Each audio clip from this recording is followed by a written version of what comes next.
ہم مسند احمد بن حنبل کی حدیث نمبر 8096 ہم نے کل اس کا ابتدائی حصہ پڑھا تھا کہ رسول اللہ صلی اللہ علیہ وآلہ وسلم نے 10 صحابہ کی جماعت کو بھیجا تھا، ان میں سے 7 کفار نے شہید کر دیے تھے، باقی بچے تھے 3 افراد۔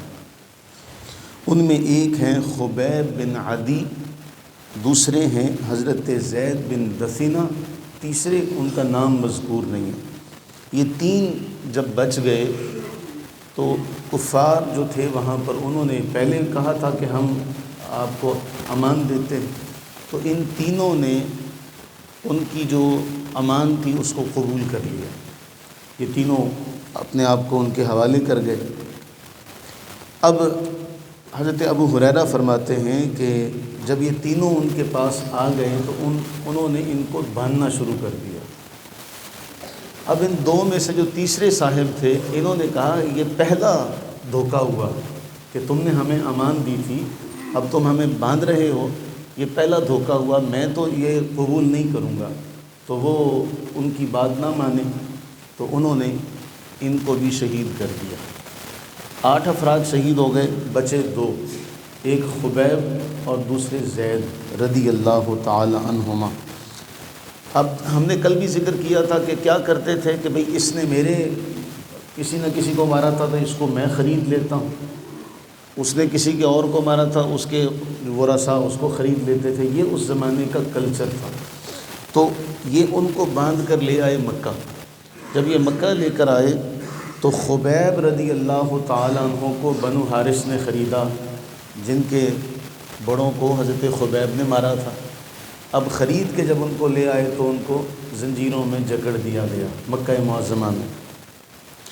اب دوران قید حضرت خبیب جن کے گھر میں قید تھے نا، تو میں بڑا ایک بات بتانے لگا ہوں کہ جب تھوڑے دن گزر گئے تو اپنی اصلاح کے لیے حضرت خبیب نے ان سے اس طرح مانگا، سمجھ جائیے گا کہ میں اپنے جو بال ہیں ان کی صفائی کر لوں، میں صفائی کا اہتمام کروں، اس طرح مانگا۔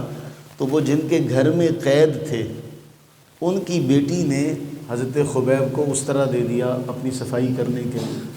تو وہ کہتے ہیں کہ وہ اپنے بچے سے غافل ہو گئی، تو بچہ جو تھا وہ دیکھتی کیا ہے کہ خبیب کی گود میں بیٹھا ہے، تو بڑا وہ ڈری کہ میں نے تو اس کو اس طرح بھی دیا ہے اور میرا بچہ بھی اس کے پاس ہے۔ تو حضرت خبیب نے جان لیا، تو حضرت خبیب کہنے لگے کہ اتخشینا ان اقتلہ، تجھے یہ ڈر ہے کہ میں اس کو ماروں گا؟ مسلمان ایسا نہیں کرتے، مسلمان ایسا نہیں کرتے۔ تو کہا یہ تو بچہ ہے، میں ایسا کیوں کروں گا؟ اب وہ جن کے گھر میں قید تھے ان کے گھر والے بتاتے ہیں، کہتے ہیں کہ ما رأیت اسیرا خیرا من خبیب، ہم نے خبیب سے اچھا قیدی نہیں دیکھا۔ ایسا معاملہ تھا قد رأیتہ یأکل من قطف عنب، کہ وہ ان کے پاس انگور کے خوشے اور وہ انگور کھا رہے ہوتے تھے۔ کہتے ہیں پورے مکہ میں کہیں انگور نہیں تھے اور حضرت خبیب انگور کھا رہے ہوتے تھے۔ تو ان کی جن کے گھر قید تھے نا، ان کی وہ بیٹی کہتی ہے کہ اللہ کی قسم یہ اللہ کی عطا تھی جو ان کے پاس تھی کہ خبیب دوران قید، ہم نے کل عاصم بن ثابت کا پڑھا تھا نا کہ اللہ تعالیٰ نے مرنے کے بعد بھی ان کی حفاظت فرمائی۔ حضرت خبیب کو دوران قید انگور کے خوشے ملتے ہیں اور وہ انگور کے خوشے کھاتے ہیں، جب پورے مکہ میں کہیں انگور نہیں۔ اور اس کے بعد جب حضرت خبیب کو قتل کرنے کے لیے، شہید کرنے کے لیے وہ لوگ لے کر چلے نا اگلے دن باندھ کر، تو حضرت خبیب رضی اللہ عنہ نے ان کافروں سے کہا مجھے 2 رکعت نفل پڑھ لینے دو، دعونی اصلی رکعتین، میں 2 رکعت پڑھنا چاہتا ہوں، مرنے سے پہلے، سولی چڑھنے سے پہلے 2 رکعت پڑھنا چاہتا ہوں۔ حضرت خبیب رضی اللہ عنہ نے 2 رکعت پڑھی، اور 2 رکعت پڑھنے کے بعد پتہ حضرت خبیب نے کیا فرمایا؟ حضرت خبیب فرماتے ہیں اگر مجھے تمہارے بارے میں یہ فکر نہ ہوتا کہ تم کہتے ہو کہ جی خبیب موت سے ڈر گیا تو میں 2 رکعت لمبی کر دیتا، تمہاری وجہ سے میں نے مختصر پڑھی ہے، کہیں تم یہ نہ کہو کہ خبیب موت سے ڈر گیا۔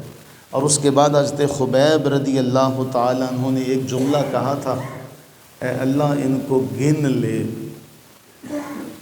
اے اللہ ان کو گن لے۔ اس جملے کی جو وحشت تھی نا، اس جملے کی جو دہشت تھی، یہ میں کل ہم ذکر کریں گے، یہ بڑا طویل واقعہ ہے۔ اللہم احصہم عددا، اے اللہ ان کو گن لے۔ اب اس کے بعد حضرت خبیب نے ایک شعر پڑھا تھا، اس کا شعر کا مطلب پتہ کیا کہتے ہیں؟ وَلَسْتُ أُبَالِي حِينَ أُقْتَلُ مُسْلِمًا عَلَىٰ أَيِّ شِقٍّ كَانَ لِلَّهِ مَصْرَعِي، کہتے ہیں میں اسلام پر مرنا چاہتا ہوں، اگر اسلام پر میری موت واقع ہو تو مجھے کوئی پرواہ نہیں ہے، میں دائیں پہلو پر گرتا ہوں یا بائیں پہلو پر گرتا ہوں، مجھے کوئی پرواہ نہیں، مجھے کوئی پرواہ نہیں کہ کس پہلو پر گرتا ہوں۔ ہاں اے باری تعالیٰ یہ میرا انگ انگ بھی جدا کر دے تو اس میں برکت ڈال دے۔ حضرت خبیب رضی اللہ تعالیٰ عنہ کو انہوں نے قتل کر دیا۔ اب وہ حضرت عاصم نے ایک جملہ کہا تھا کہ اے اللہ اپنے حبیب کو ہماری خبر دے دے، اور رسول اللہ علیہ السلام پھر صحابہ کو مدینہ طیبہ میں بیٹھ کے ان سارے افراد کا واقعہ سنا رہے تھے کہ اللہ نے یوں کیا، اللہ نے یوں کیا، عاصم کے ساتھ ایسا ہوا، خبیب کے ساتھ ایسا ہوا۔ یہ کہتے ہیں ہم نے تو اسلام کے لیے کیا ہی کچھ نہیں۔ یہ وہ ہستیاں تھیں جنہوں نے اسلام کے لیے اپنی جانیں قربان کی، اور ابو ہریرہ فرماتے ہیں اسلام کی تاریخ میں حضرت خبیب وہ پہلے شخص تھے جنہوں نے یہ کام شروع کیا کہ مجھے 2 نفل پڑھنے کی اجازت دو۔ موت سامنے ہے اور اجازت مانگتے ہیں 2 رکعت نفل کی۔ بچہ گود میں ہے، اس طرح ہاتھ میں ہے، لیکن بدعہدی نہیں کرتے۔ یہ مسلمان تھے جن کے عمل سے، جن کے کردار سے اسلام پھیلا۔ ہمارا عمل اور ہمارا کردار کیا ہے؟ دوسرے لوگ متنفر ہوتے ہیں کہ یہ مسلمان ہیں، یہ مسلمان ہیں جو 1 نمبر کا کام ہی نہیں کرتے، ان کے سارے کام 2 نمبر ہیں۔ یہ مسلمان ہیں جن کے معاشرے میں خالص دودھ نہیں ملتا، یہ مسلمان ہیں جن کے معاشرے میں کوئی چیز خالص نہیں ملتی۔ یہ بھی مسلمان تھے۔ کل قیامت کے دن ہمیں ڈرنا چاہیے کہ یہ مسلمان ہمارا گریبان پکڑیں گے۔ باری تعالیٰ ہم نے بھی کلمہ وہی پڑھا تھا جو ان لوگوں نے پڑھا تھا، ہم نے اسلام کی عزت رکھی تھی، اسلام کا تاج لوگوں تک پہنچایا تھا، اسلام کی عزت کو بلند رکھا تھا۔ انہوں نے کیا کیا؟ انہوں نے بھی تو کلمہ وہی پڑھا تھا، انہوں نے اسلام کی عزت کو کیوں سرنگوں کیا؟ انہوں نے کیوں اسلام کے جھنڈے کو نیچا ہونے دیا؟ تو ہمارے پاس کوئی جواب نہیں ہے۔ اللہ سے دعا کریں کہ اللہ تعالیٰ اپنی رحمت کاملہ کے صدقے ہمیں ان کے نقش قدم پر چلنا نصیب فرمائے، اور کچھ نہیں تو کم از کم ہم اپنے حصے کا کام کرنے والے ہیں۔ اب اس کے بعد اس مجمع میں جو لوگ تھے وہ اس جملے کو سن کر ساری زندگی کانپتے رہے کہ خبیب نے کہا تھا اے اللہ ان کو گن لے، اے اللہ ان کو گن لے، کون کون ہے جو میرے قتل میں ملوث ہے نا، ان کو گن لے، میں تو تیرے پاس آ رہا ہوں، ان کو گن لے۔